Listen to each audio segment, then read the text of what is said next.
చంద్రబాబు పాలనలో ప్రతికొండలో జరిగిన అభివృద్ధికి వైఎస్ఆర్సీపీ ప్రభుత్వంలో జరిగిన అభివృద్ధిపై బహిరంగ చర్చకు సిద్ధమా అంటూ కర్నూలు జిల్లా పత్తికొండ ఎమ్మెల్యే కంగాటి శ్రీదేవి సవాల్ విసిరారు. పత్తికొండకు చేసిన మంచి పనులు ఏవైనా ఉంటే చెప్పుకోకుండా మహిళా ఎమ్మెల్యే అని కూడా చూడకుండా తనపై వ్యక్తిగత విమర్శలకు చంద్రబాబు దిగడం సిగ్గుచేటమని విమర్శించారు.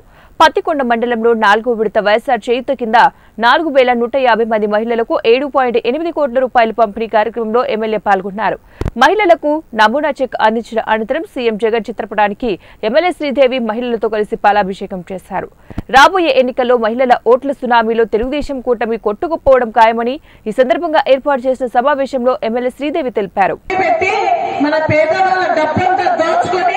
వాళ్ళ నాయకులు వాళ్ళ కార్యకర్తలే ప్రతిపక్షం వాళ్ళు ఆనాడు చేసిన మోసం మనకంతా కూడా ఏ పథకము మహిళలకు ఇవ్వలేదు. ఏది కూడా మన బ్యాంకులో రూపాయి డబ్బు కూడా టీడీపీ వాళ్ళది మన మహిళలు కల్లారా కూడా చూసిన పాపాన పోలేదు.